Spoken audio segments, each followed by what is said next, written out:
नमस्कार, आदाब, सत श्री अकाल। आप सभी प्यारे दोस्तों का बहुत-बहुत अभिनंदन और स्वागत है आपके अपने चैनल लेट्स स्टडी विद साक्षी पर। फ्रेंड्स, जैसा कि आपको थंबनेल पर दिख ही रहा है कि आज हम यूजीसी नेट का महा क्विक रिवीजन करने वाले हैं। इकाई 6, 7, 8 और 9 एंड 10।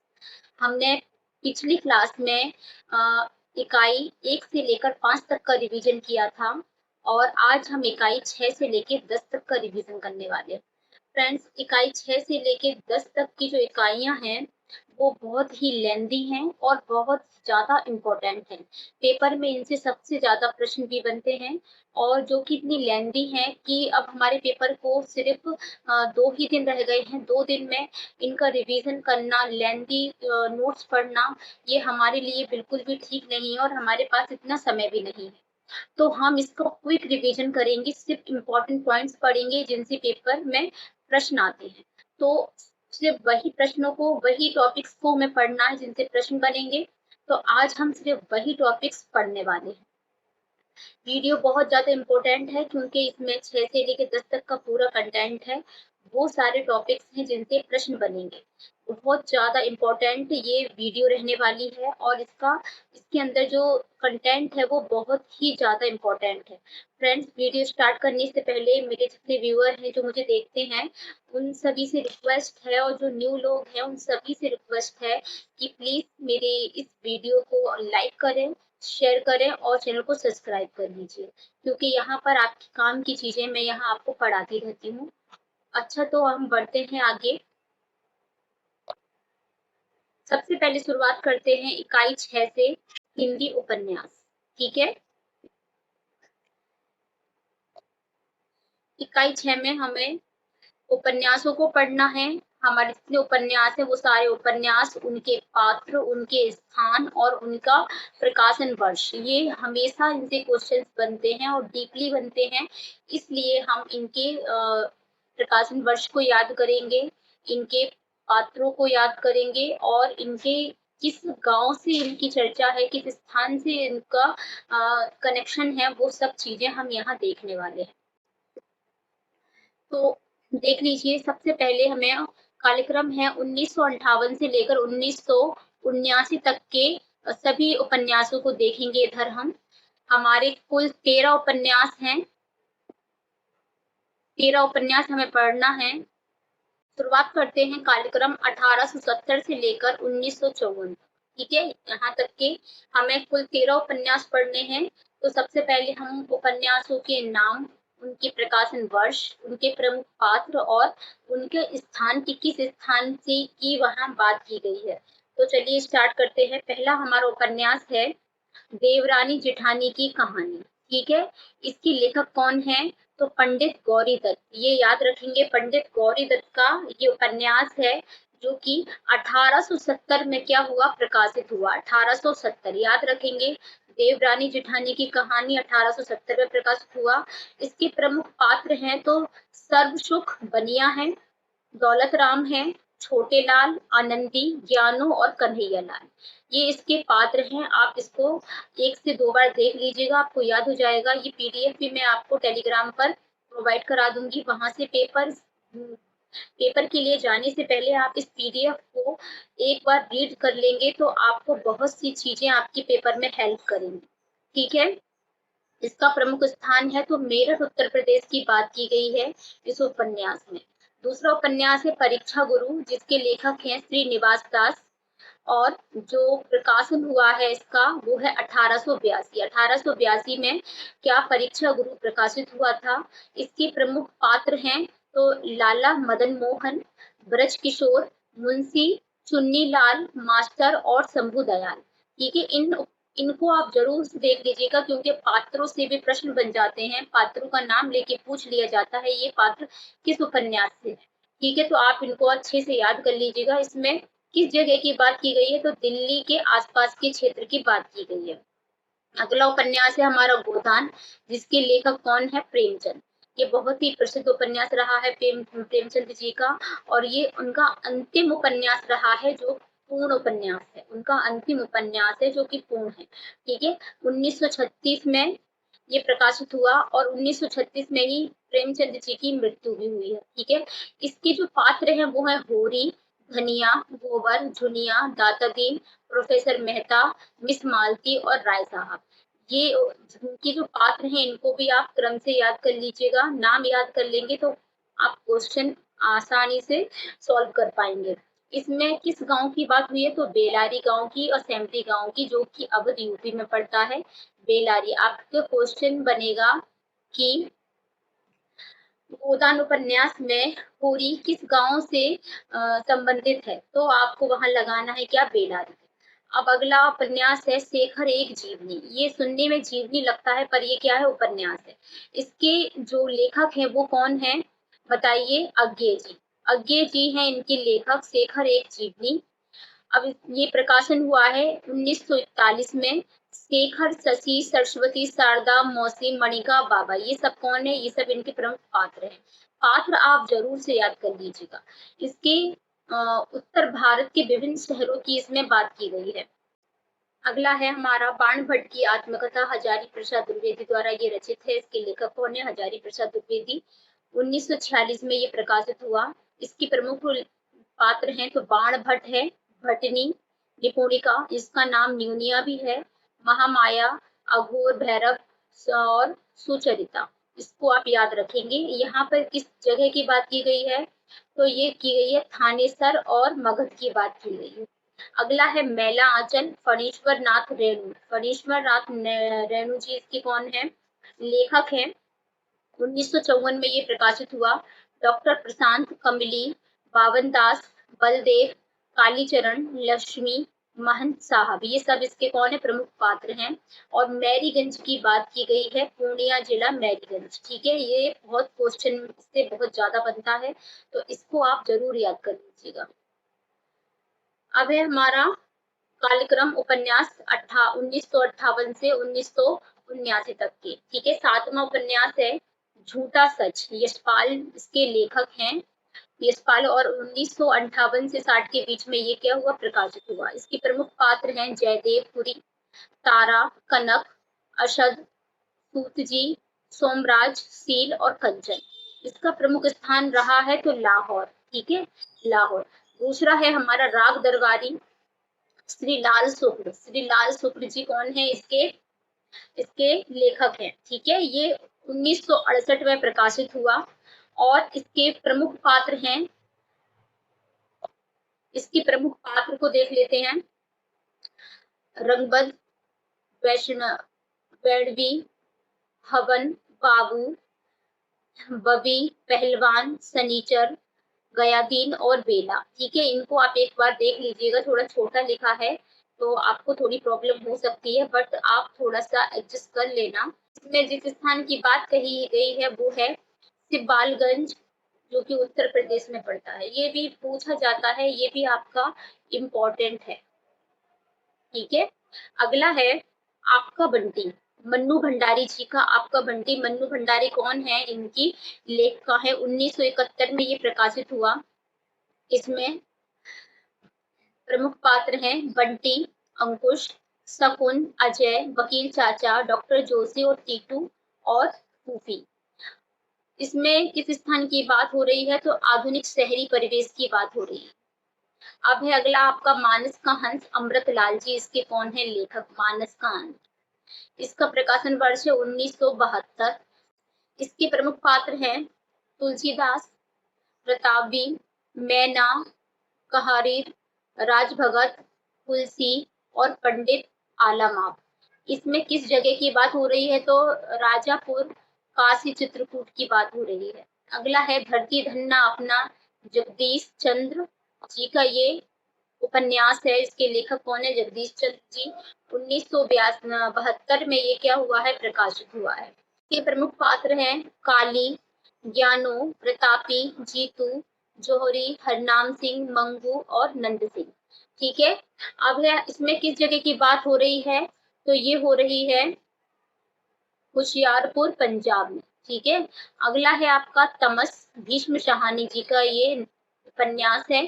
1973 में ये क्या हुआ है, प्रकाशित हुआ है। इसके जो लेखक हैं इसमें विभाजन के पूर्व पंजाब क्षेत्र की बात कही गई है।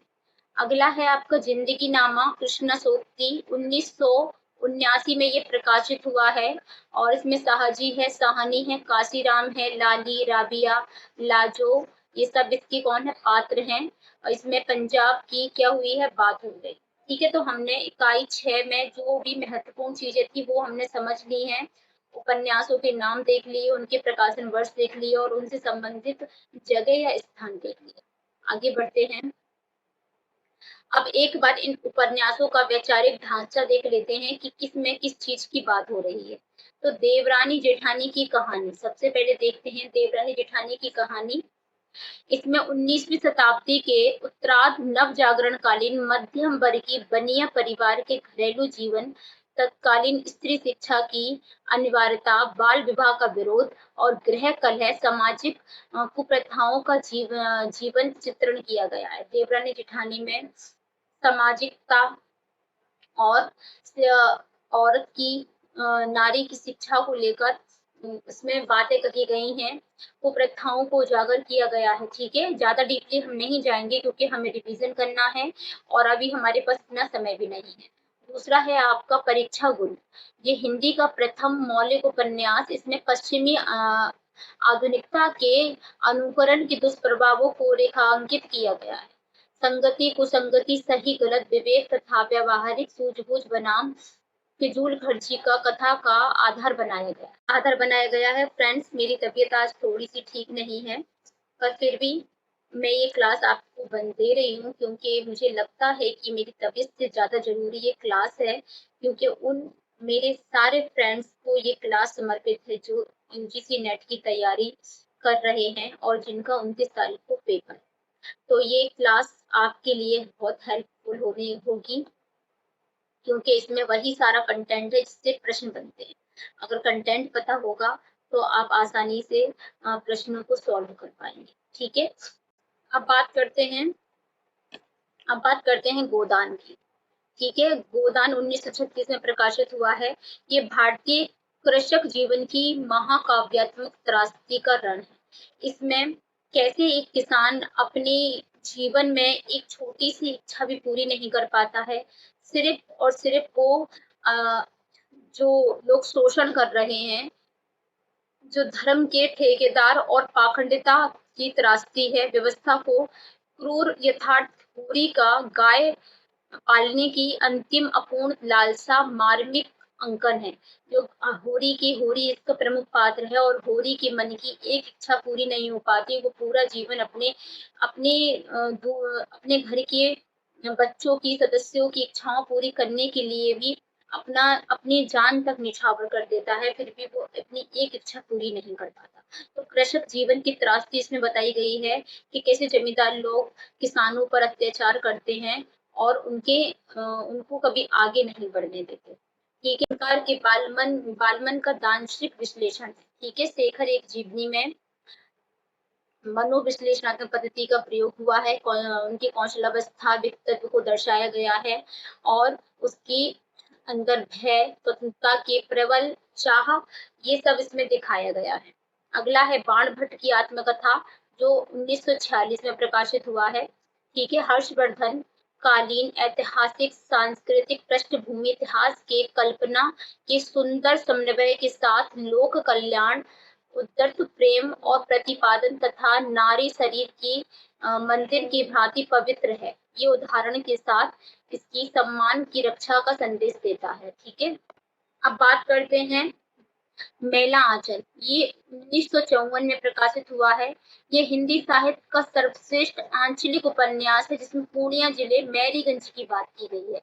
यहाँ पर आपको क्वेश्चन बहुत डीपली आता है कि मेला आंचल उपन्यास में किस जगह किस स्थान की बात की गई है, किस गांव की बात की गई है, तो मैरीगंज की, ये आप याद रखेंगे। स्वतंत्र प्राप्ति से पूर्व पश्चात ग्रामीण राजनीति और अज्ञानता, जातिवाद, अंधविश्वास, भुखमरी के प्रेम के कोमल सूत्रों का ये यथार्थवादी चित्रण किया गया है इसमें। ठीक, अब बात करते हैं 7 नंबर झूठा सच। ये 1958 से 1960 में ये प्रकाशित हुआ है। ये देश विभाजन के भयानक यथार्थ, सांप्रदायिक दंगों, विस्थापन की पीड़ा और शरणार्थी समस्याओं का महादस्तावेज है, जो दो भागों में विभाजित है, वतन और देश। ठीक है, विभाजन की त्रासदी क्या है? देश का भविष्य और स्वतंत्रता के बाद राजनीतिक और सामाजिक यथार्थ, यानी कि झूठा सच जो है वो स्वतंत्रता के लिए मतलब विभाजन के ऊपर बनाया हुआ है। इसमें शरणार्थियों की समस्याओं को बताया गया है कि किस तरीके से लोग एक दूसरे की शरण ले रहे हैं पर फिर भी उनकी कोई मदद नहीं कर रहा है। अगला है आपका राग दरबारी, जो 1968 में क्या हुआ है? प्रकाशित हुआ है। इसमें सिपालगंज गांव की पृष्ठभूमि पर तीखा व्यंग, स्वतंत्रोत्तर भारतीय प्रशासनिक तंत्र और उच्चतर शिक्षा व्यवस्था, पुलिस प्रशासन का भ्रष्टाचार, सहकारी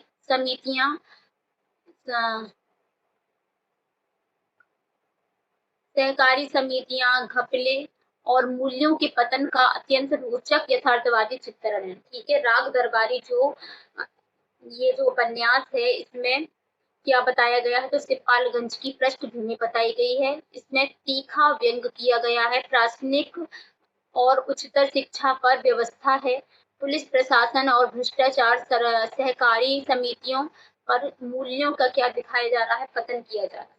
अगला है आपका बंटी, आधुनिक महानगरीय जीवन में दाम्पत्य कलह, तलाक की समस्या, माता पिता के अलगाव और पुनर्विवाह के बीच पिसते हुए मासूम बच्चे। आप मासूम बच्चे बंटी के अकेलेपन, मानसिक द्वंद और उसके ऊपर पड़ने वाले मनोवैज्ञानिक दुष्प्रभावों का सूक्ष्म विश्लेषण किया गया है। जब माँ बाप आपस में तलाक ले लेते हैं तो उनका प्रभाव बच्चे के ऊपर कितना खराब और दयनीय प्रभाव पड़ता है, उसकी मानसिक स्थिति खराब हो जाती है। ये सब इस उपन्यास में बताया गया है। अगला है मानस का हंस, 1972 में ये प्रकाशित हुआ है। ये जीवनी परक उपन्यास है। ठीक है, गोस्वामी तुलसीदास के संघर्षपूर्ण जीवन के ऊपर ये उपन्यास लिखा गया है। उनकी राम भक्ति की खोज, उपासना की ओर संक्रमण, तत्कालीन मध्यकालीन सामाजिक सांस्कृतिक विकृतियों और उनके साम्यवादी लोकनायक स्वरूप का सजीव अंकन किया गया है इसमें। ठीक है, मानस के हंस में क्या दिखाया गया है? तो तुलसीदास जी की जीवन के ऊपर ये उपन्यास लिखा है। ठीक है, अगला है आपका धरती धन्ना अपना, 1972 में ये क्या हुआ है? प्रकाशित हुआ है। पंजाब के गोरेवाहा गांव के माध्यम से दलित समाज और नारकीय जीवन का सजीव दस्तावेज, जातिगत छुआछूत, आर्थिक बेगारी, सामंती हवेली का सामाजिक और दैहिक शोषण की व्यवस्था पर सामने काली और ज्ञानों के प्रेम की दार्शनिक असफलता का इसमें क्या है? बहुत ही मार्मिक ढंग से चित्रण हुआ है। अगला है आपका तमस, 1973 में ये प्रकाशित हुआ है। विभाजन के ठीक पूर्व मार्च 1947 पंजाब के दंगों की पृष्ठभूमि, धर्म के नाम पर की जाने वाली घृणा की राजनीतिक, सांप्रदायिक उन्माद फैलाने वाले तत्वों की साजिशें और इस कृत्रिम नफरत के बीच पिसती अन्य भोली भाली आम जनता। ठीक है, तमस में बताया गया है कि विभाजन के दौरान कैसे भोली भाली जनता कितनी कष्ट में आ गई है, वो कितनी परेशान है, उनकी स्थिति कितनी दयनीय हो गई है। तो ये इसमें तमस में बताया गया है।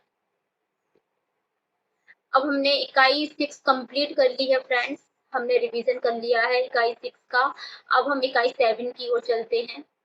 पहली कहानी हमें पढ़नी है, वो है चंद्रदेव से मेरी बातें, जिसकी लेखिका कौन है? बंग महिला। ठीक है, राजेंद्र बाला घोष ये बंग महिला के नाम से लिखती थी। 1904 ईस्वी में ये क्या हुई है? प्रकाशित हुई है। सरस्वती पत्रिका में इसका प्रकाशन हुआ है, ये याद रखेंगे, सरस्वती पत्रिका, यहीं से प्रश्न आता है।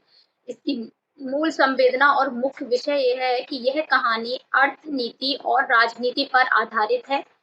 प्रथम राजनीति व्यंग कहानी मानी जाती है। ठीक है, किसकी कहानी मानी जाती है? व्यंग कहानी।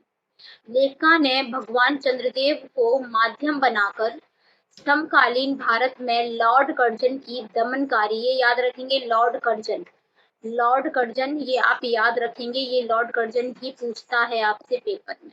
लॉर्ड कर्जन की दमनकारी और शोषणकारी नीतियों पर तीखा कटाक्ष किया है।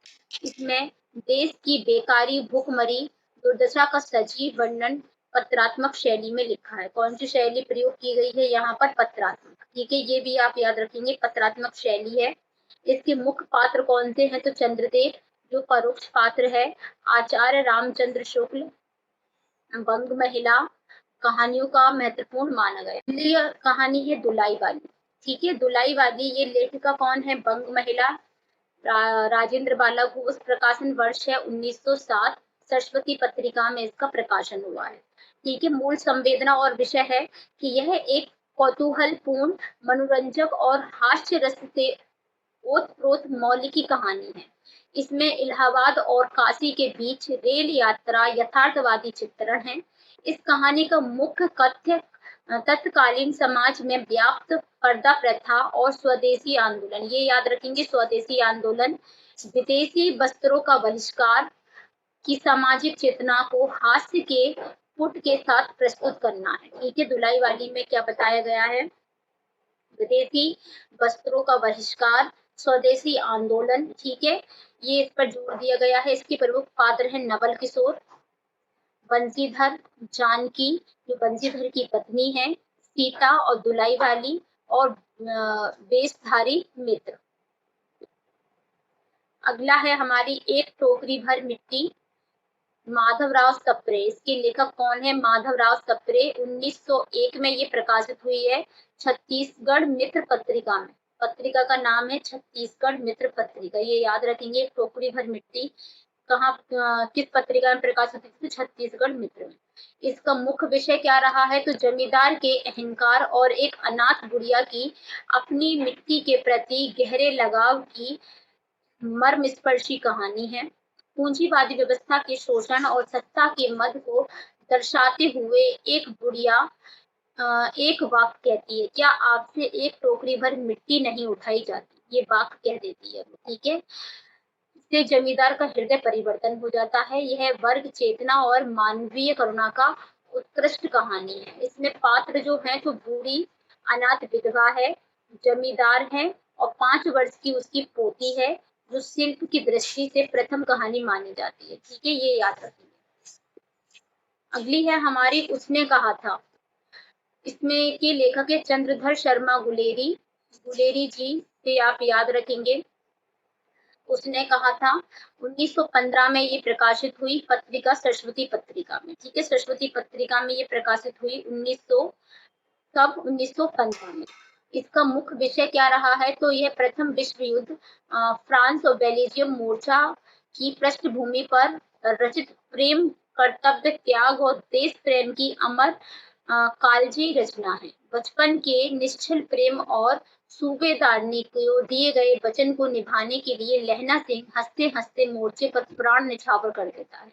यह कहानी दिव्य प्रेम और आत्मोत्सर्ग की परिकृष्टता है। ठीक है, इसके पात्र हैं लहना सिंह जो जमादार के पद पर है, सूबेदारनी जो कि लहना सिंह का पहला प्रेम कह सकते हो आप, लहना सिंह का पहला प्रेम है। ठीक है, और हजारा बोधा सिंह, वजीरा सिंह, कीरत सिंह और तकनीकी पूर्व जाति। अगली कहानी है ईदगाह। इसके लेखक हैं प्रेमचंद, और वर्ष 1933 में ये क्या हुई है? प्रकाशित हुई है। किस पत्रिका में ये प्रकाशित हुई है? तो चांद पत्रिका। ठीक है, चांद पत्रिका में ये प्रकाशित हुई है। इसका मुख्य विषय कहा क्या है? तो बाल मनोविज्ञान और अभावग्रस्त जीवन के यथार्थ पर आधारित एक कालजयी और संवेदनशील कहानी है। ये 4 वर्ष के बालक हामिद अपनी इच्छाओं का दमन करके मेले में खिलौने या मिठाई ना खा करके अपनी बूढ़ी दादी के लिए चिमटा खरीदता है। ठीक है, इसमें दिखाया गया है कि कैसे बचपन परिपक्वता में बदल जाता है। उसकी हाथ ना जले, गरीबी कैसे बचपन और समय से पहले परिपक्व बना देती है। गरीबी में बच्चे के अंदर जो समझदारी आती है, एक ऐसो आराम से रह रहे बच्चे की समझदारी से काफी ज्यादा होती है। इसका मूल आधार रहा है। इसके प्रमुख पात्र हैं हामिद है, अमीना जो कि दादी है, हामिद की मौसिन है, और महमूद और नूरे समी। अगली कहानी है दुनिया का अनमोल रत्न। लेखक है प्रेमचंद। 1907 में ये प्रकाशित हुई है। इसके स्रोत क्या रहे हैं? सोचे वतन। ठीक है। इसका मुख्य विषय है, यह कहानी देशभक्ति, देश प्रेम भावना से ओतप्रोत है। प्रेमी दिलगिफार अपनी प्रेमिका दिल फरेब को पाने के लिए दुनिया की सबसे अनमोल चीज की खोज में निकलता है। अंत में सिद्ध होता है कि दुनिया का सबसे अनमोल रत्न तो वतन की हिफाजत करने के लिए गिरने वाला खून आखिरी कतरा है।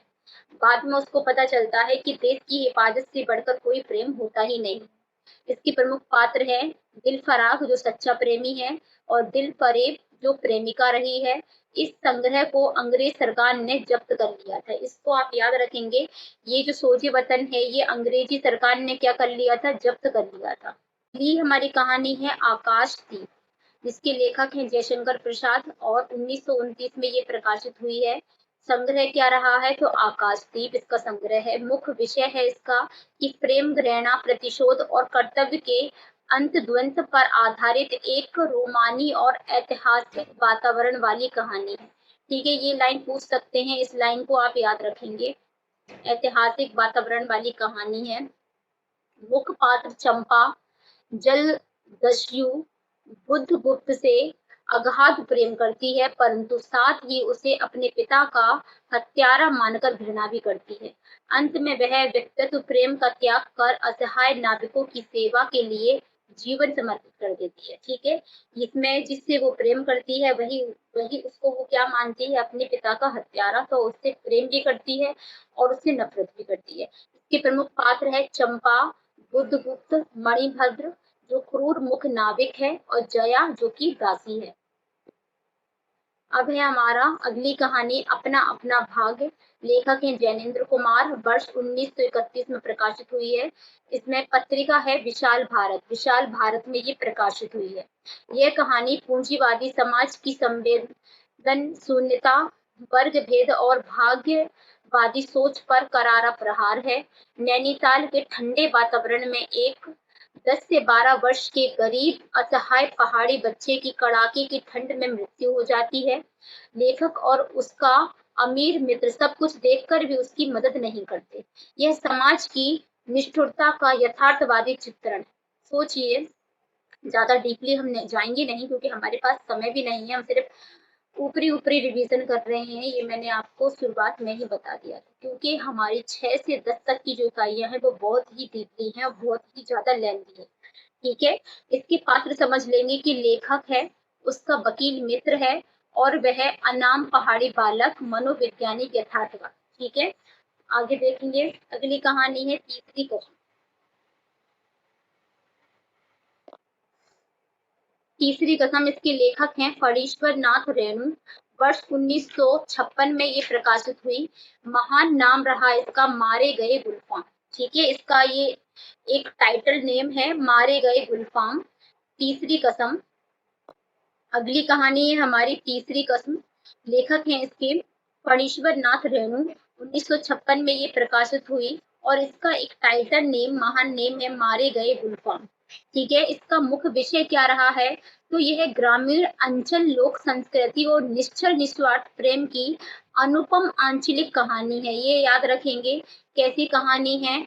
आंचलिक। ठीक है, आंचलिक कहानी है, और ये आता है, ये पूछ सकते हैं आपसे।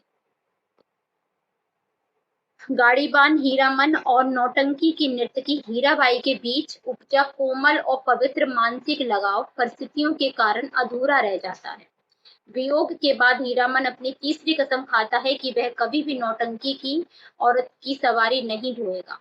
ठीक है, उसने 3 कस्में खाई थी। कौन कौन सी वो 3 कस्में थी? तो पहली कसम थी कि चोर बाजारी का माल अपनी गाड़ी में नहीं ला देगा, बांस का सामान नहीं ला देगा, और नौटंकी की औरत को गाड़ी में नहीं बिठाना। ठीक है, इसके प्रमुख पात्र हैं हीरामन और हीराबाई और पलटदास। अगली कहानी है लाल पान की बेगम। इसके लेखक हैं फणीश्वर नाथ रेणु। ठीक है, ये याद रखेंगे, फणीश्वर नाथ रेणु। वर्ष 1957 में ये प्रकाशित हुई है। संग्रह रहा है ठुमरी। मुख्य विषय है इसका कि यह ग्रामीण नारी की स्वाभिमान, इच्छाओं और आत्मीय पारिवारिक संबंधों के बीच सुंदर आंचलिक कहानी है। ये भी कैसी है? आंचलिक कहानी है, ये याद रखेंगे। बिरजू की माँ जो लाल पान की बेगम है, कौन है? बिरजू की माँ का स्वभाव थोड़ा कड़क और स्वाभिमानी स्वभाव रहा है, जो गांव के मेले में बैलगाड़ी के नाच देखने जाने की जिद करती है। कहानी अत्यंत कड़वाहट को भुलाकर ग्रामीण भाईचारे और उल्लास में बदल जाती है। ठीक है, अभी पूरी डीपली कहानी हमें पढ़ने का समय नहीं है, इतना ही समझेंगे जहां से प्रश्न बनेगा। मुख्य पात्र हैं बिरजू की माँ जो लाल पानी की बेगम है, बिरजू के पापा जंगी की पोतहू और मखनी बुआ और चंपिया। अगली कहानी है गैंग्रीन रोज। लेखक हैं इसके अज्ञे। इनका पूरा नाम है सचिदानंद हीरानंद वात्स्यन। ठीक है, इनको शॉर्ट में इनको अज्ञे कहते हैं। 1934 में ये प्रकाशित हुई है। संग्रह रहा है विपथगा। इसका मुख्य विषय क्या है? तो यह मध्य वर्गीय विवाहित नारी के जीवन की भयानक ऊब और अकेलेपन, अजनबीपन और यांत्रिक का मनोवैज्ञानिक दस्तावेज है। बचपन में चंचल रही एक मालती विवाह के बाद एक नीरस गृहस्थी के चक्र में फंसकर घड़ी के घंटों के अनुसार जीने वाली मशीन बन जाती है। उसका अस्तित्व गैंग्रीन बीमारी, गैंग्रीन एक बीमारी होती है, की तरह सड़ रहा है। ठीक है, ये समझ लीजिए कि एक शादी से पहले एक लड़की जो चंचल रहे स्वभाव की रहती है और शादी के बाद वो गृहस्थ जीवन में आकर एक मशीन की तरह काम करने लगती है। इस बात पर इसमें में जोर दिया गया है। ठीक है, इसकी प्रमुख पात्र है मालती, डॉक्टर महेश्वर जो उसके पति हैं, टीटी उसका पुत्र है, अतिथि लेखक घड़ी की टिक टिक और नीरसता का मुख्य प्रतीक है। अगली कहानी है चीफ की दावत। भीष्म कहानी इसके लेखक हैं। 1956 में प्रकाशित हुई है और संग्रह है पहला पाठ। इसका मुख्य विषय है, यह कहानी मध्य वर्गीय परिवार में आधुनिकता की अंधी दौड़, प्रदर्शन प्रियता, स्वार्थ, वृद्ध माता पिता की उपेक्षा पर करारा प्रहार करती है। ठीक है, जो वृद्ध माता पिता हैं उन पर करारा प्रभाव पड़ती है। जो लोग अपने माता पिता को केवल सामान समझने लगते हैं कि वो बूढ़े हो गए तो अब वो एक सामान बन गए हैं, उस पर एक तीखा प्रहार किया है लेखक ने। मिस्टर श्यामनाथ नौकरी के प्रमोशन पाने के लिए अपनी अमेरिकी बॉस, जिनको वो चीफ बोल रहे हैं, ये चीफ गेस्ट को घर पर बुलाते हैं और अपनी अनपढ़ बूढ़ी माँ को फालतू सामान की तरह छिपाने का प्रयास करते हैं। ठीक है, तो ये इसमें कहानी में बताया गया है। इसका मुख्य तथ्य है कि बूढ़ी माँ द्वारा बनाया गया फुलकारी का काम और गाया गया पंजाब का लोकगीत चीफ को बहुत ज्यादा प्रभावित करता है। और चीफ इस बात से खुश हो जाते हैं कि वो कौन है, वो उसकी माँ का सम्मान कर रहे हैं। अगली कहानी है अमृतसर आ गया है। लेखक है भीष्म शाहानी। 1971 में ये प्रकाशित हुई है और इसका मुख्य संग्रह है पटरियां। इसका मुख्य विषय है, यह भारत विभाजन की सांप्रदायिक त्रासदी है, अविश्वास, भय और क्रूर मानवीय व्यवहार का विवश यथार्थ है। ट्रेन यात्रा के माध्यम से लेखक दिखाता है कि कैसे विभाजन रेखा पार करते ही इंसानों का स्वभाव बदल जाता है। एक दब्बू डरपोक हिंदू बाबू ट्रेन के रुकते ही सांप्रदायिक उन्माद और हिंसक को उठाता है। मतलब ये कि अपने घर पर हर व्यक्ति शेर होता है, वही कि हमारा राज्य, हमारा देश आ गया तो डरपोक व्यक्ति के अंदर भी ताकत आ जाती है और वो क्या करने लगता है, वो अपने ऊपर हुए अत्याचार का विरोध करने लगता है। इसका मुख्य तत्व है ट्रेन के डिब्बों का वातावरण। 3 पठान यात्री हैं, दब्बू बाबू, बूढ़ी औरत है, मानवता के पतन की मार्मिक कथा है। अगली है सिक्का बदल गया। लेखिका है कृष्णा सोपती। 1948 में प्रकाशित हुई है। संग्रह रहा बादलों के घेरे। इसमें इसका मुख्य विषय क्या रहा है, तो विभाजन की विभीषिका और पुश्तैनी जमीन से विस्थापित होने के दर्द को उजागर करने वाली कहानी है कि जब विभाजन हुआ तो कैसे लोगों ने अपने बने बनाए घर, अपनी जमीन, अपने जायदाद को एक पल में खो दिया। चेनाब नदी के किनारे बसे गांव की सम्मानित और धनवान विधवा कहानी रातों रात राजनीति का पासा पलटने, यानी कि वो कहती हैं कि रातों रात सब कुछ बदल गया, यानी कि सिक्का बदल गया। रातों रात में सब कुछ उनके सामने से सब कुछ दूर हो गया है। कल तक वो जहाँ जमींदारनी थी, हर एक चीज पर अपना हक रखती थी, और आज जो लोग उसको सलाम करते थे वही लोग आज क्या कर रहे हैं, वही लोग आज उसे अपना दुश्मन मान रहे हैं। इसकी मुख्य पात्र है सहानी शेरा। सहानी द्वारा पाला गया बाद में जो क्या बन जाता है, बागी बन जाता है। पटवारी, बेगू और नवाब भी। अगली कहानी है इंस्पेक्टर मातादीन चांद पर। इसके लेखक है हरिशंकर परसाई। इसकी विधा रही है, तो ये व्यंग कहानी है, ठीक है, ये याद रखेंगे, ये पूछता है हमसे, व्यंग कहानी है। संग्रह रहा है ठिठुरता हुआ गणतंत्र। इसका मुख्य विषय है तो यह भारतीय पुलिस व्यवस्था, प्रशासनिक भ्रष्टाचार, न्यायिक विसंगतियों और राजनीतिक पैंतरेबाजी पर लिखा गया एक अत्यंत धारदार और कालिज व्यंग है। ठीक है, इंस्पेक्टर माता दीन चांद पर जाकर वहां की आदर्श और ईमानदार पुलिस व्यवस्था पर भारतीयकरण कर देते हैं, जिससे वहां चारों तरफ अपराध और हाहाकार मच जाता है। ठीक है, इसकी मुख्य पात्र रहे हैं तो वरिष्ठ इंस्पेक्टर मातादीन, जो कि इंस्पेक्टर हैं, सिपाही अब्दुल गफूर, चांद के प्रधानमंत्री, झूठे गवाह बनने की मातादीन की प्रणाली। कहानी है पिता। लेखक है ज्ञान रंजन, और ये 1965 में प्रकाशित हुई है। संग्रह रहा है फैंस के इधर उधर। ठीक है, इसका मुख्य विषय रहा है तो यह कहानी दो पीढ़ियों के वैचारिक टकराव, सांस्कृतिक अंतराल की यथार्थवादी अभिव्यक्ति है।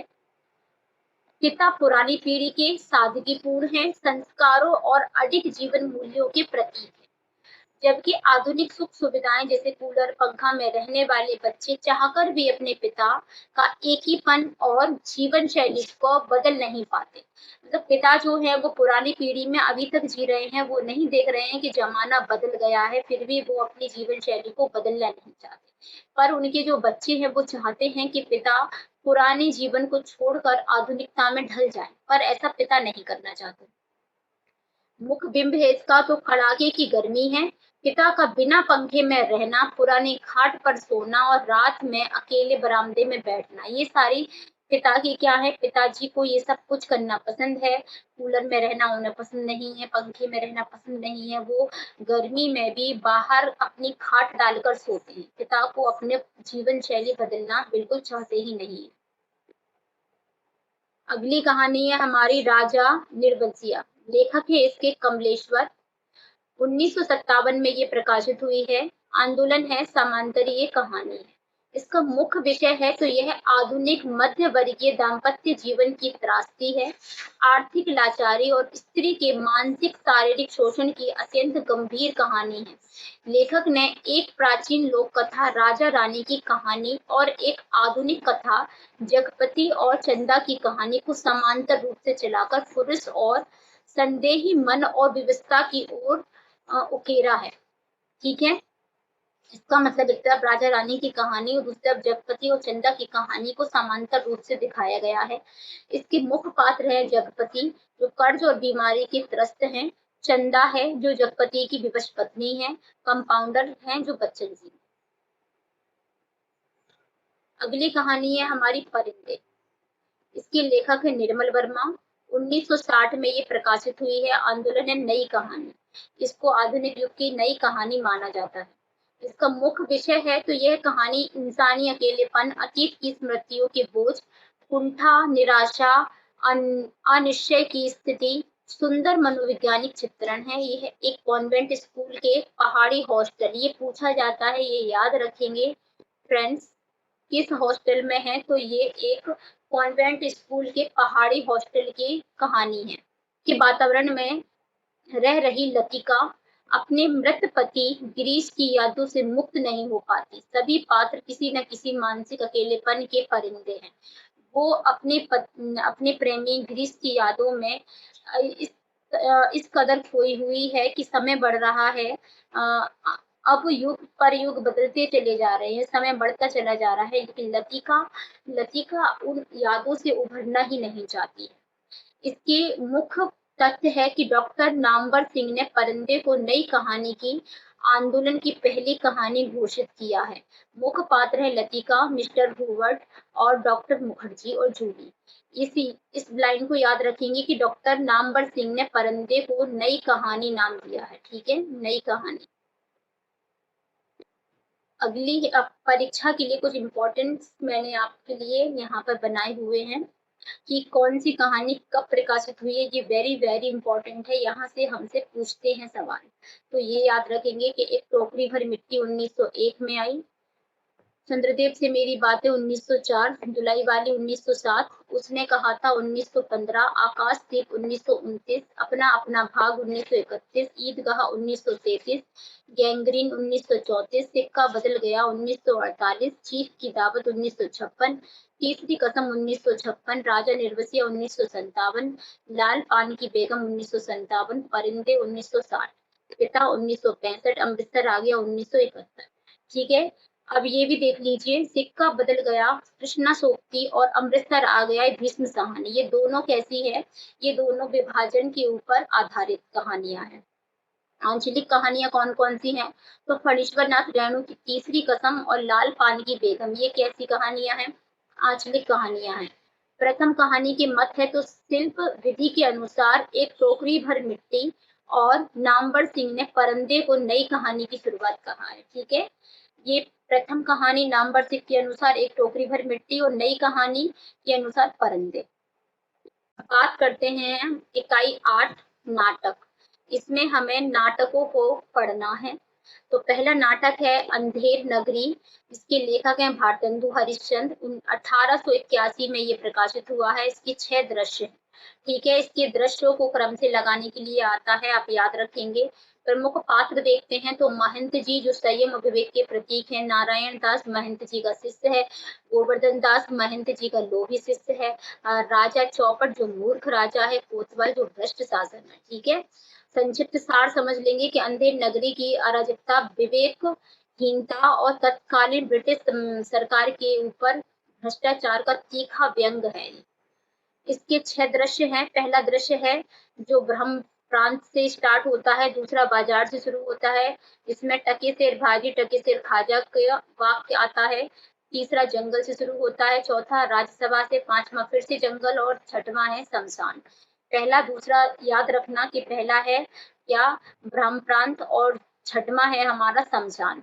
प्रसिद्ध कथन है इसमें, सेत सेत सब एक से जहां कपूर कपास, ऐसे देश को देश में कबहू न कीजो बास। ये किसने कहा है? तो ये महंत जी द्वारा कहा गया एक प्रसिद्ध वाक्य है, याद रखना इसको, ये पूछ भी सकते हैं। अंधेर नगरी, अनबुझ राजा, टके सिर भाजी टके सिर खाजा, ये 2 वाक्य बहुत ज्यादा प्रसिद्ध रहे। अगला है हमारा भारत दुर्दशा, जिसके लेखक हैं भारतेंदु हरिश्चंद्र। 1880 में ये प्रकाशित हुआ है। इसके 6 दृश्य हैं। ठीक है, विधा क्या रही है इसकी? तो नाट्य राशक विधा है इसकी। पात्रों को देखते हैं तो पहला है भारत जो दुखी भारत का प्रतीक है, दूसरा है भारत दुर्दैव जो अंग्रेजी राज्य का प्रतीक है, तीसरा है भारत भाग्य जो जागरण या संदेश देने वाला पात्र है, योगी जो अतीत की गौरव गाथा सुनने वाला है। संक्षिप्त सार है इसकी कि भारत की दयनीय स्थिति, उसके पतन के आंतरिक व भ्रम कारणों का सजीव चित्रण और राष्ट्रीय चेतना जगाना है। प्रसिद्ध गीत और पंक्तियां इसमें बहुत प्रसिद्ध हैं जो कि पूछी जाती हैं कि रोबहु सब मिलके आबू भरत भाई, हा हा भारत दुर्दशा न देखी जाए। ये योगी का प्रथम गान है।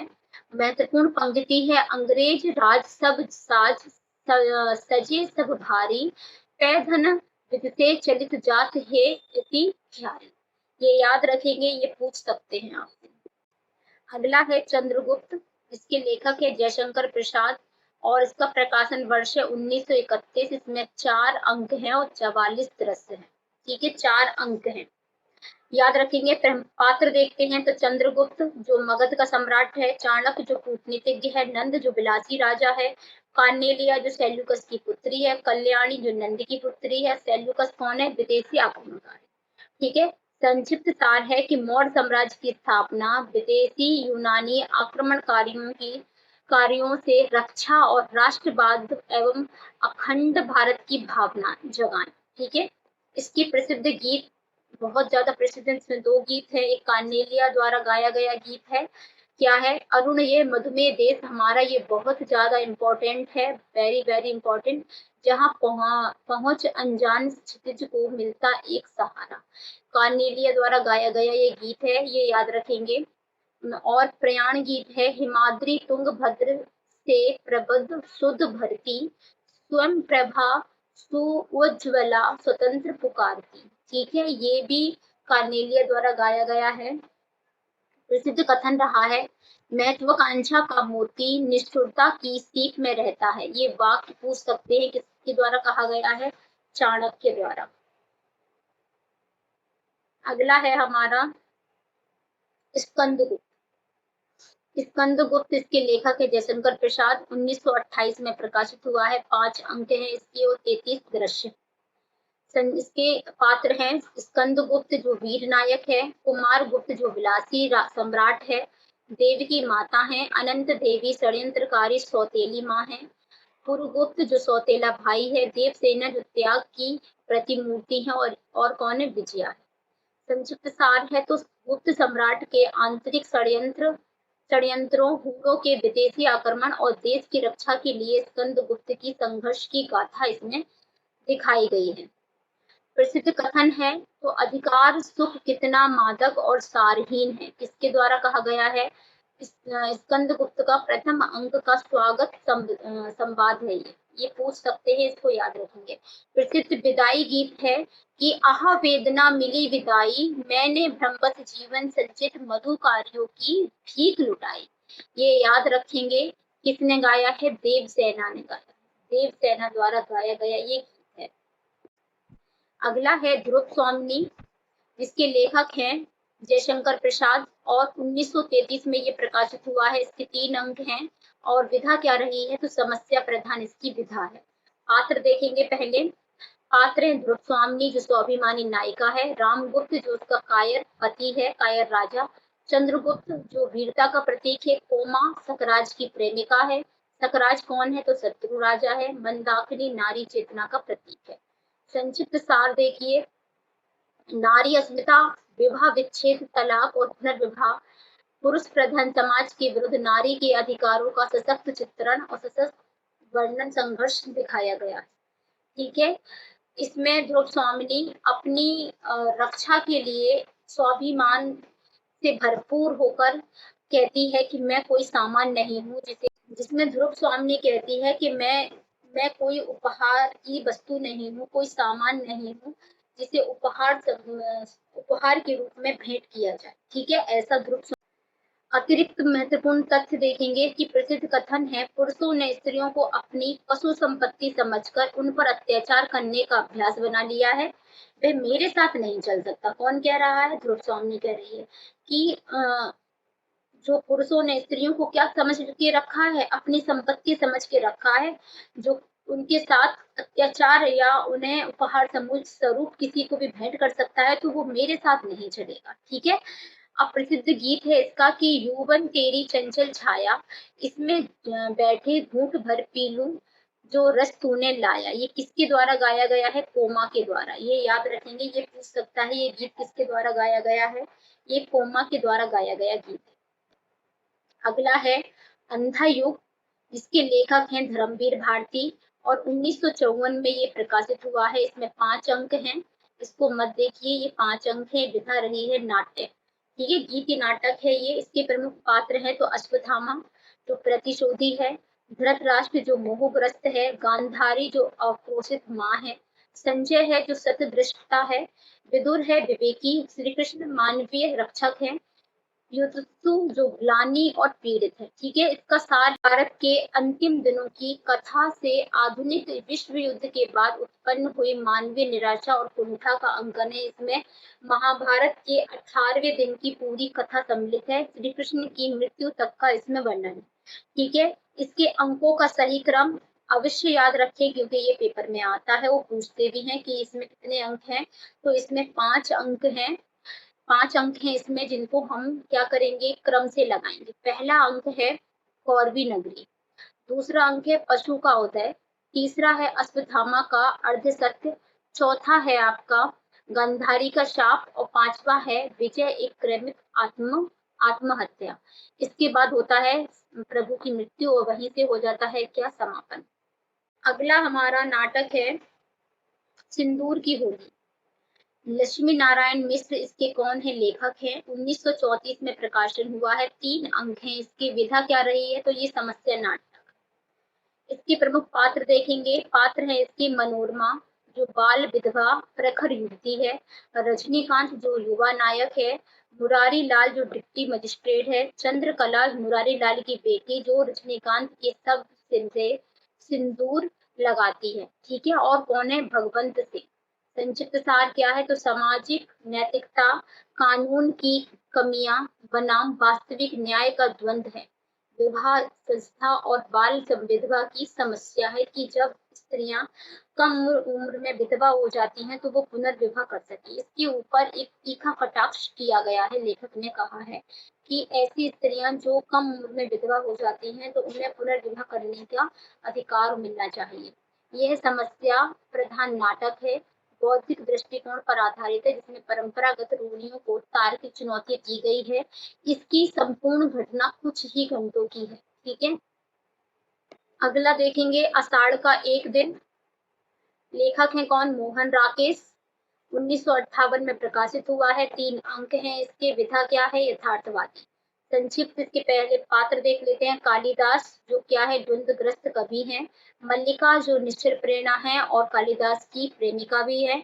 विलोम जो यथार्थवादी प्रतिद्वंदी है। अंबिका जो मल्लिका की व्यवहारिक माँ है। प्रियंग मंजरू जो राजकुमारी है और कालिदास की पत्नी।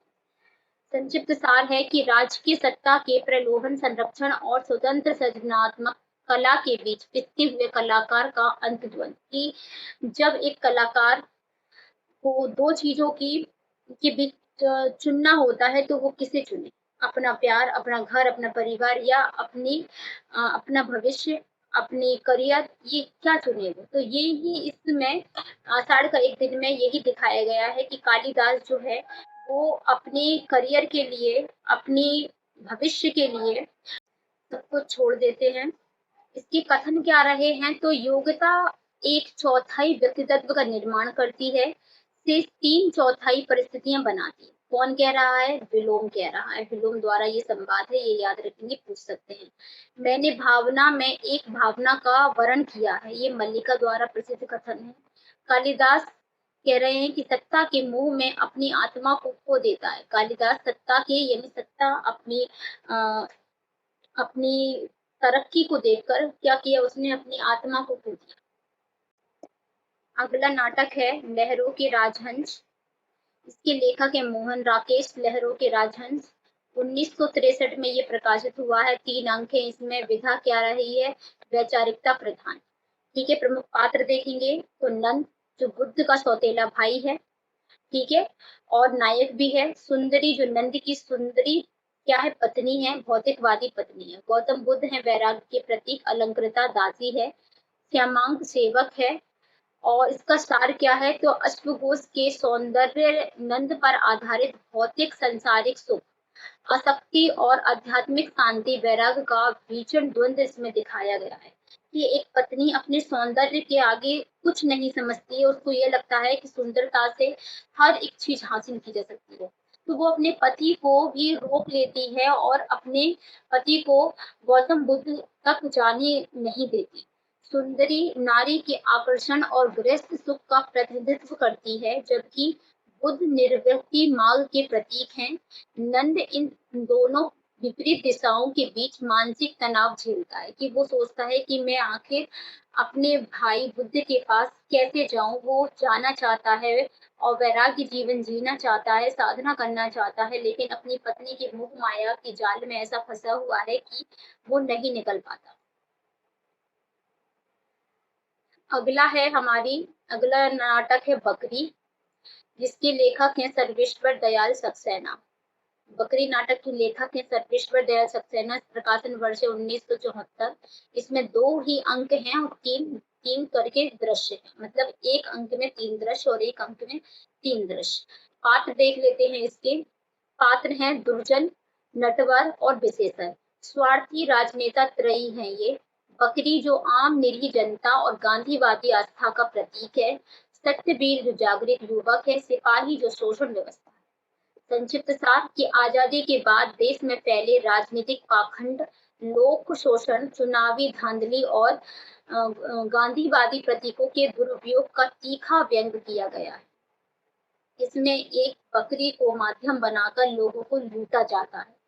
ठीक है, तो इसी चीजों को का करारा जवाब दिया है अपने नाटक बकरी में सर्वेश्वर दयाल सक्सेना जी ने। यह नाटक लोक नाट्य शैली, नौटंकी और लोक गीतों में रचा गया है। ये नौटंकी माध्यम से रचा गया है, लोकगीत के माध्यम से रचा गया है, जो सीधे जनता पर संवाद स्थापित करता है। अगला हमारा नाटक है एक और द्रोणाचार्य। इसके लेखक है शंकर घोष। 1977 में ये प्रकाशित हुआ है। इसमें 2 अंक हैं। ठीक है, पहला है पूर्वार्ध और दूसरा है उत्तरार्ध। इसके पात्र है प्रोफेसर अरविंद जो आधुनिक शिक्षक हैं, विमलेंदु जो मृत ईमानदार शिक्षक है, प्रिंसिपल जो भ्रष्टाचार व्यवस्था है, लीला जो अरविंद की पत्नी है, पौराणिक पौराणिक द्रोणाचार्य भीष्म और एकलव्य आत्मा अश्वत्थामा है। ठीक है, संक्षिप्त सार है इसका तो समकालीन शिक्षा जगत में व्याप्त भ्रष्टाचार राजनीति के सामने एक लाचार शिक्षक के समझौते पर व्यवस्था की कहानी बताई गई। समांतर पौराणिक आधुनिक संरचना को देखते हैं तो एक तरफ आधुनिक प्रोफेसर अरविंद व्यवस्था के आगे घुटने टेकता है, तो दूसरी तरफ पौराणिक कथा में द्रोणाचार्य राजसी अन्य के मोह में एकलव्य का अंगूठा मांगकर गुरु धर्म का हनन करता है। कि एक तरफ तो आधुनिक प्रोफेसर जो व्यवस्था के आगे, जो ऐसी व्यवस्था है उसके आगे घुटने टेक देते हैं, और दूसरी तरफ जो हमारे गुरु द्रोणाचार्य थे वो अपने ही द्रोणाचार्य राजसी अन्न और मोह में आकर के क्या करते हैं, वो अंगूठा मांग लेते हैं। किसका? एकलव्य का। अगला है हमारा अंजू दीदी। अंजू दीदी इसके लेखक हैं उपेंद्र नाथ अश्क। वर्ष 1954 में ये प्रकाशित हुआ था। 3 अंक हैं। विधा क्या रही है? मनोविज्ञानी। ये सारे फैक्चुअल पॉइंट्स हैं, ये पूछते हैं। ये मैंने इसमें आपको एक ही जगह सब कुछ दिया है, एक पीडीएफ में सब कुछ समाहित है। इकाई 5 से लेकर इकाई 10 तक की हर वो पॉइंट्स इसमें ऐड है जो परीक्षा में आता है। पात्र देखेंगे इसके, अंजू दीदी हैं जो अति अनुशासन प्रिय स्त्री हैं, जिसको अनुशासन बहुत ज्यादा पसंद है। इंद्र नारायण हैं जो दबे हुए अपने अंजू दीदी के पति हैं, जो अपनी पत्नी से डरते हैं। श्रीपद विद्रोही भाई हैं। मुन्नी अंजू की बेटी है। अनीमा अंजू की सहेली है। सार समझते हैं तो यांत्रिक जीवन शैली और क्षणक की सीमा तक फैले अति अनुशासन से परिवार में पैदा होने वाली दम घोटू मानसिक घुटन या चित्रण। मतलब जब किसी परिवार में अत्यधिक अनुशासन हो तो उसके परिवार में रहने वालों का दम घुटने लगता है, वो वहां से आजादी और स्वतंत्रता चाहते हैं। तो इस नाटक में यही दिखाया गया है कि अत्यधिक अनुशासन नहीं करना चाहिए अपने घर में, अपने घर के सदस्यों पर। और अंजू दीदी जो है वो बहुत, उन्हें अनुशासन बहुत प्रिय है। अंजू दीदी का पूरा जीवन घड़ी के नियम पर टिका हुआ है। हर एक क्षण भर भी वो अनुशासन को नहीं तोड़ती हैं। उनकी यह जिद अत्यंत उनके स्वयं के दुख और परिवार के बिखरने का कारण बनती है। इसकी वजह से अंजू दीदी का परिवार कैसा होता है? बिखर जाता है। अगला नाटक है हमारा महाभोज, जिसकी लेखक है मन्नू भंडारी। प्रकाशन वर्ष है 1982। अंक है 2। 11 दृश्य है। विधा क्या रही है? राजनीतिक। प्रमुख पात्र समझेंगे तो विशेषर जिसे विशु कहते हैं, मृत दलित युवक है जिसकी हत्या हो जाती है। दादा साहब जो चतुर मुख्यमंत्री हैं। सुकाल बाबू जो विपक्षी नेता हैं। जोरावर जो दबंग जमींदार है। सिंघानिया जो बिका हुआ पत्रकार है, जो बिक जाता है। सार समझेंगे इसका कि मन्नू भंडारी के मूल उपन्यास का सफल नाट्य रूपांतरण दलित युवक की मौत पर नेताओं, पुलिस और प्रेस द्वारा रोटियां सेकने की संवेदनहीन राजनीति का अनावरण है। ठीक है, इस नाटक में ये बताया गया है कि जब कोई दलित व्यक्ति मर जाता है तो कैसे सरकार, कैसे गवर्नमेंट उसका फायदा उठाती है, यहाँ तक कि पत्रकारों को भी खरीद लेती है। एक दलित की मौत पर कैसे वो अपनी क्या करती है, अपनी सत्ता को जमाने के लिए उसका फायदा बना लेते हैं। यह नाटक राजनीति के अपराधीकरण, नौकरशाही, भ्रष्टाचार, मीडिया और संवेदनहीनता का त्रिकोणीय गठजोड़ और महाभोज के प्रतीक का रूप प्रस्तुत करता है। अब हमने पूरे 13 नाटक पढ़ लिए हैं। अब एक बार इनके जल्दी से प्रकाशन वर्ष इस चार्ट में देख लेंगे। ये बहुत ज्यादा इम्पोर्टेंट है चार्ट आपके लिए। भारत दुर्दशा, भारतेंदु हरिश्चंद्र 1880, अंधेर नगरी, भारतेंदु हरिश्चंद्र 1881, स्कंदगुप्त जयशंकर प्रसाद 1928, चंद्रगुप्त जयशंकर प्रसाद 1931, ध्रुव सामनी जयशंकर प्रसाद 1933, सिंदूर की होली लक्ष्मी नारायण मिश्र 1934, अंधा युग धर्मवीर भारती 1954, अंजू दीदी उपेंद्र नाथ अश्क 1954, अषाढ़ का एक दिन मोहन राकेश 1958, लहरों के राजहंस मोहन राकेश 1963, बकरी सर्वेश्वर दयाल सक्सेना 1974, एक और द्रोणाचार्य शंकर घोष का है 1977। ये सीक्वेंस में लगे हुए हैं। ये क्रम आपसे पूछा जा सकता है, तो ये सटीक क्रम है। आप इस चार्ट को एक बार पेपर से पहले इसे एक बार पढ़ लीजिएगा। फ्रेंड्स, हमने 8 इकाइयां कंप्लीट कर ली हैं, 9वीं इकाई पर आ गए हैं। बिल्कुल भी हमें थकना नहीं है, आगे बढ़ते रहना है। 2 दिन बाद हमारा पेपर है, तो ये थकान हमें बिल्कुल भी महसूस नहीं होगी अगर हम अपनी राह तक चलते रहें। हमें अपने लक्ष्य पर पहुंचना है, तो ये थकान हमारे आड़े नहीं आएगी। चलिए फिर स्टार्ट करते हैं इकाई 9, हिंदी निबंध साहित्य। ठीक है, पहला निबंध है भारतवर्ष उन्नति कैसे हो सकती है। इसके लेखक हैं भारतेंदु हरिश्चंद्र, प्रकाशन वर्ष है 1884। ये निबंध बलिया के ददरी मेले में दिए गए भाषण पर आधारित है। ये लाइन मोस्ट इम्पोर्टेंट है, ये बिल्कुल यहाँ से लाइन उठा सकते हैं। ठीक है, ये याद रखेंगे आप। इसमें लेखक ने भारतीय समाज में व्याप्त आलस्य और अंधविश्वास की कड़ी आलोचना की है तथा विदेशी उद्योगों व निज भाषा की उन्नति पर बल दिया गया। अगला है हमारा दिल्ली दरबार दर्पण। इसके लेखक है भारतेंदु हरिश्चंद्र, प्रकाशन वर्ष है 1877। इसमें 1870 में लॉर्ड लिटन द्वारा आयोजित दिल्ली दरबार का व्यंग्यात्मक व सजीव चित्रण है। लेखक ने अंग्रेजों के शक्ति प्रदर्शन और भारतीय राजाओं की चापलूसी व दासता की मानसिकता पर तीखा कटाक्ष किया है। अगला है हमारा शिव मूर्ति। लेखक है प्रताप नारायण मिश्र। ये याद रखेंगे, शिव मूर्ति के लेखक कौन है? प्रताप नारायण मिश्र। प्रकाशन वर्ष है 1887 के लगभग, सटीक नहीं है ये, इसमें कई किताबों में अलग अलग दिया है, इसलिए ये लगभग में है। इस निबंध में भगवान शिव को लोक कल्याण का प्रतीक मानकर उनकी करुणा, दया, त्याग का वर्णन किया गया है। लेखक ने मूर्ति पूजा को भक्ति की एक सीढ़ी और लोक मंगल का माध्यम स्वीकार किया है। इस नाटक में इस निबंध में लेखक कह रहे हैं कि अगर हमें अपना जीवन का कल्याण करना है तो हमें क्या करना होगा? हमें शिव मूर्ति की पूजा करनी होगी। भगवान शिव ही क्या है? जीवन के कल्याणकारी। अगला है आत्मनिर्भरता, जिसके लेखक है बालकृष्ण भट्ट। प्रकाशन वर्ष 1880 के दशक में। लेखक ने परावलंबन को मनुष्य का सबसे बड़ा पतन माना है। निबंध में पुरुषार्थ, आत्मबल और कर्म प्रधान जीवन जीने की सुंदर प्रेरणा दी गई है, जिससे व्यक्ति व राष्ट्र आत्मनिर्भर बन सके। कविता क्या है? लेखक है आचार्य रामचंद्र शुक्ल। ये इम्पोर्टेंट है, फ्रेंड्स। कविता क्या है ये पूछता है। आचार्य रामचंद्र शुक्ल, प्रकाशन है 1909। इसे हिंदी का निबंध साहित्य का मील का पत्थर माना जाता है, ये इम्पोर्टेंट है। शुक्ल जी के अनुसार कविता हृदय की मुक्तावस्था है। ये यहाँ से लाइन उठकर आ सकती है, कविता हृदय की मुक्तावस्था है। ये किसने कहा है? तो आचार्य रामचंद्र शुक्ल जी ने कहा है। इसका मुख्य उद्देश्य केवल मनोरंजन नहीं है, बल्कि पाठक के हृदय में लोक मंगल की भावना जगाना है और भावों का साधारणीकरण करना है। ये किसने कहा है? आचार्य रामचंद्र शुक्ल जी ने कहा है। कविता क्या है? ये आचार्य रामचंद्र शुक्ल जी का क्या है? एक निबंध है।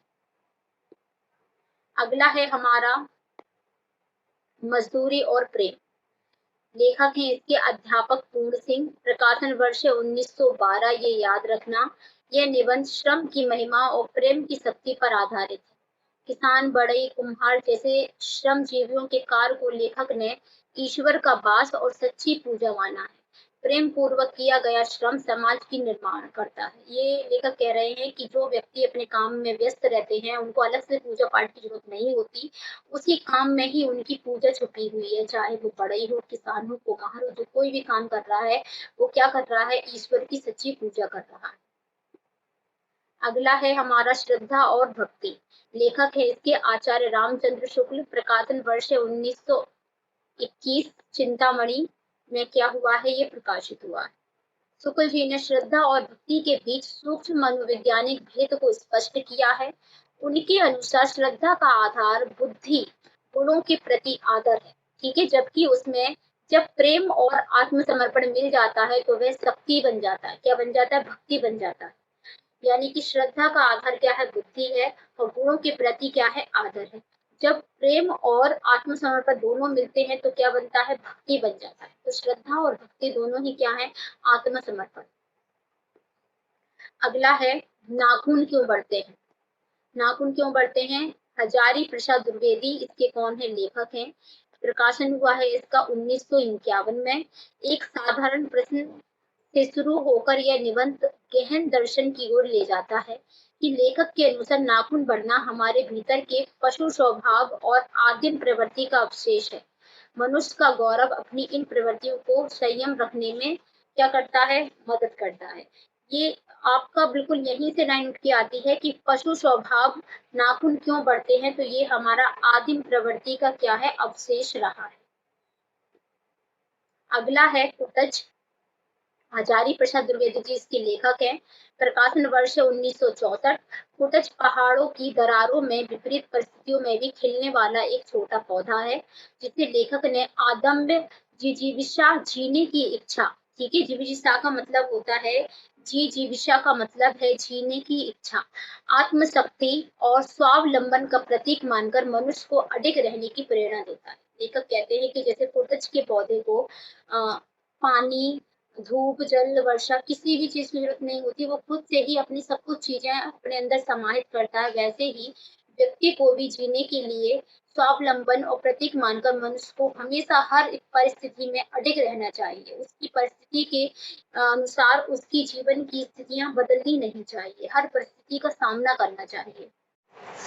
फ्रेंड्स, हमने इकाई 6 से लेके 9 तक कवर कर लिया है। बस अब हमारी इकाई 10 रह गई है, पता भी नहीं चलेगा और हमारी ये इकाई भी कंप्लीट हो जाएगी। चलिए फिर स्टार्ट करते हैं। सबसे पहले पढ़ना है हमें माटी की मूर्त। ये राम वृक्ष बैनीपुरी की है। लेखक का परिचय समझ लेते हैं कि राम वृक्ष बैनीपुरी का जन्म 1899 में हुआ और 1968 में इनकी मृत्यु हुई। इन्हें कलम का जादूगर कहा जाता है, ये इम्पोर्टेंट है। प्रकाशन वर्ष है 1946 ईस्वी। विधा क्या रही है, तो रेखा चित्र का संग्रह, ठीक है, रेखा चित्र संग्रह है ये। इसमें 12 रेखा चित्र हैं, वो भी हम अभी देखेंगे, ठीक है। इसके मुख्य विषय क्या है, तो बिहार के ग्रामीण जीवन, उपेक्षित एवं खेतीहर वर्ग का सजीव चित्रण हुआ है। यहाँ हम उन 12 रेखा चित्रों को देखेंगे जो पेपर में आता है, ठीक है। 12 रेखा चित्र कौन है, पात्र है यहाँ, ठीक है, पात्र और उनकी भूमिका। भूमिका भले ही आपको याद ना हो लेकिन पात्र याद होने चाहिए। पात्रों के नाम, पहला है रजिया, जो संघर्षशील, स्वाभिमानी और गरिमावान ग्रामीण चूड़ीहारिन महिला है।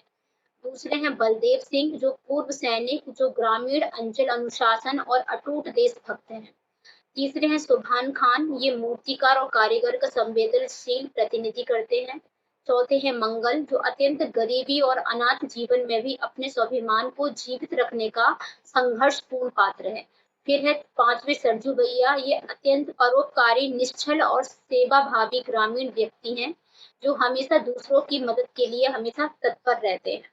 छठवें हैं रूपसा जादूगर, जो कला और गरीबी के द्वंद्व को दिखाने वाला अद्भुत पात्र है, जो अपनी कला से सबको विस्मित कर देता है। सातवें है देव, जो पारंपरिक ग्रामीण परिवेश के सीधे साधे सात्विक भाव वाले चरित्र है।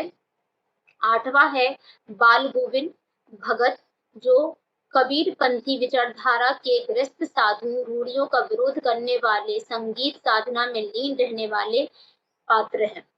फिर 9वां है भोजी, जो वात्स्य, वाक्पटुता और ग्रामीण नारी के जीवंत पर चंचल स्वभाव का सजीव प्रतिनिधि करता है। 10वां है बैजू मामा, जो असामान्य, विचित्र किंतु अंदर से अत्यंत सरल और निश्चल मन के धनी ग्रामीण है। 11वां है परमेश्वर, जो ग्रामीण समाज के सीधे अनपढ़ किंतु गहरे मानवीय सरोकार रखने वाले व्यक्ति हैं। 12वां है रघुपति, जो आदर्शवादिता और ग्रामीण लोक संस्कृति के मूल्यों को संजोने वाला अंतिम रेखा चित्र है। तो हमने 12 रेखा चित्रों को यानी कि 12 पात्रों को, नामों को और उनकी भूमिका को पढ़ लिया है। अब अगला पढ़ते हैं हम ठकुरी बाबा। ये महादेवी वर्मा जी की, इनकी लेखिका कौन है? महादेवी वर्मा। लेखक का परिचय, महादेवी वर्मा 1907 में इनका जन्म होता है। 1987 में क्या होती है? मृत्यु हो जाती है। ये आधुनिक युग की मीरा कही जाती हैं, ये याद रखेंगे। आधुनिक युग की मीरा किसे कहते हैं? तो महादेवी वर्मा को। छायावाद की प्रमुख हैं। प्रकाशन वर्ष है 1947 में इसका प्रकाशन हुआ है। संस्मरण रेखा चित्र है, स्मृति की रेखाओं में ये संकलित है। ठीक है, स्मृति की रेखाएं महादेवी वर्मा जी की एक रचना है, उसमें इसको संकलित किया है उन्होंने। मूल चेतना क्या रही है? तो वृद्ध जीवन का अकेलापन, अभावग्रस्त ग्रामीण और स्वाभिमान और अगाध करुणा दिखाई गई। परीक्षा के लिए विशेष बिंदु है कि यह संस्मरण इलाहाबाद के कल्पवास, प्रयाग के माघ मेले की पृष्ठभूमि पर आधारित है। प्रमुख पात्र हैं इसके ठकुरी बाबा, जो अंधे वृद्ध गायक हैं। बेला, जो ठकुरी बाबा की पुत्री है। कलपति और स्वयं महादेवी वर्मा जी, जो संवेदनशील दृष्टि रखती है। महत्वपूर्ण तथ्य है कि ठकुरी बाबा अपनी विनम्रता और से किसी के भी आगे हाथ नहीं फैलाते और अपनी लोक गायक कला से सबको सम्मोहित रखते हैं। ग्रामीण समाज के आपसी जुड़ाव को रेखांकित करती हुई यह कालजयी रचना है। इसमें एक ठकुरी बाबा हैं जो क्या करते हैं? वृद्ध हैं, गाना गाते हैं और गाना गा के ही सबको क्या कर लेते हैं? मनमोह लेते हैं। अगला है मेरी तिब्बत यात्रा, राहुल संक्रियातनन, जो कौन है? इनके लेखक हैं। लेखक परिचय है कि राहुल जी का जन्म 1893 में होता है और मृत्यु 1963 में होती है। ठीक है, इनको महापंडित कहा जाता है। ये घुमक्कड़ शास्त्र के जनक माने जाते हैं। इसकी मेरी तिब्बत यात्रा का प्रकाशन वर्ष रहा है 1937, मतलब 1937 में ये प्रकाशित हुआ। विधा क्या रही है? तो ये यात्रा वृतांत है, शोध परक और ऐतिहासिक दृष्टिकोण है। मुख्य लक्ष्य क्या रहा है? तो तिब्बत की बौद्ध ग्रंथों, प्राचीन पांडुलिपियों की खोज करना, संस्कृति का अध्ययन करना।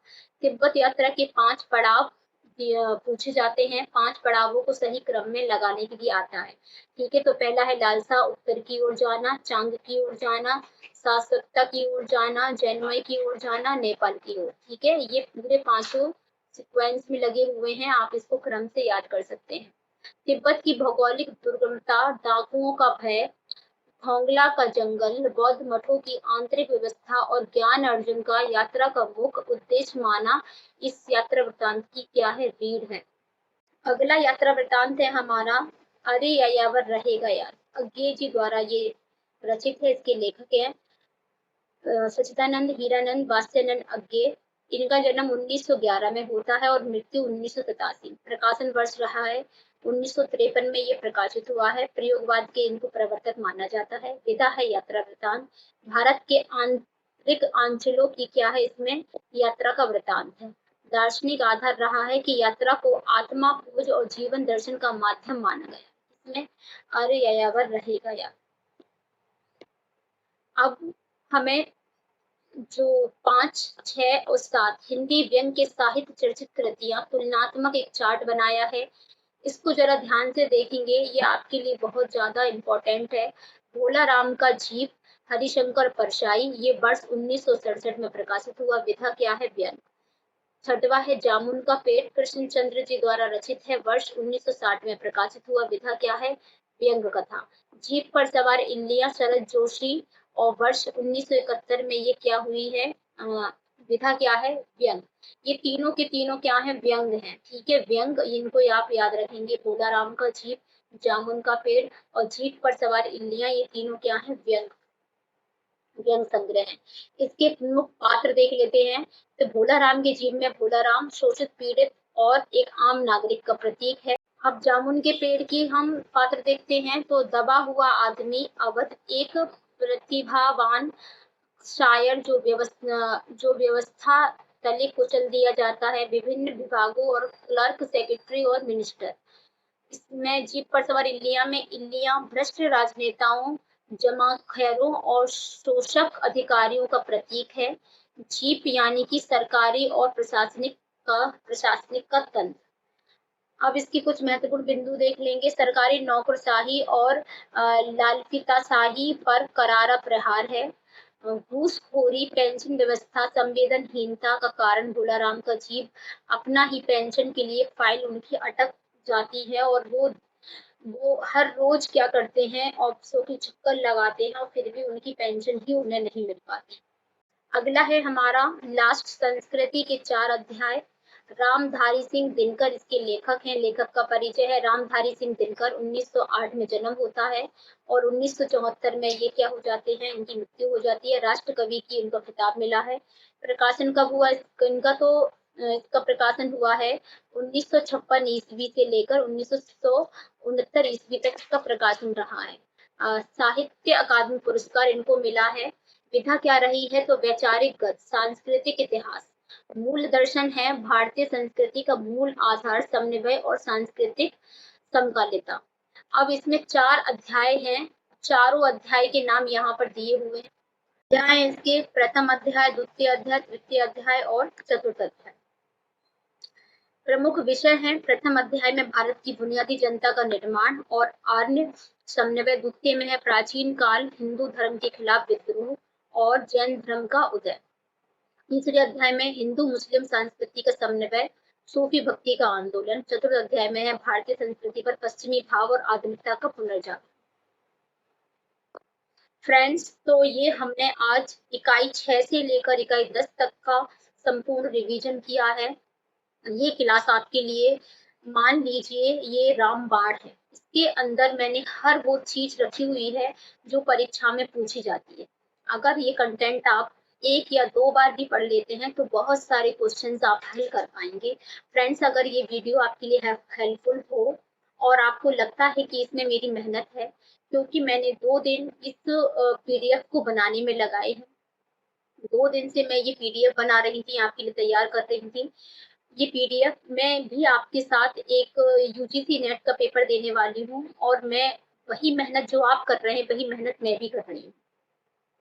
तो मेरी मेहनत को देखते हुए कि मैंने इस पीडीएफ को बनाने में 2 दिन का समय लगाया है और आज आपको एक्सप्लेन करके ही पूरी पीडीएफ दिखाई है। अगर आपको अच्छी लगती है, नॉलेजेबल होती है, आपके लिए हेल्पफुल होती है, तो प्लीज चैनल को सब्सक्राइब कर दीजिए और वीडियो को एक लाइक जरूर करिए, ताकि मुझे पता लगे कि हाँ, मैंने जो मेहनत की है वो सफल रही, आपको मेरी वीडियो पसंद आई।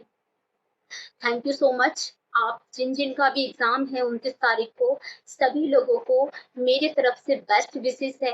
अच्छा करिए और एग्जाम पास करके आइए। मेरी शुभकामनाएं हमेशा आपके साथ रहेंगी। Thank you so much. मिलते हैं अब एग्जाम के बाद। तब तक के लिए bye bye and take care.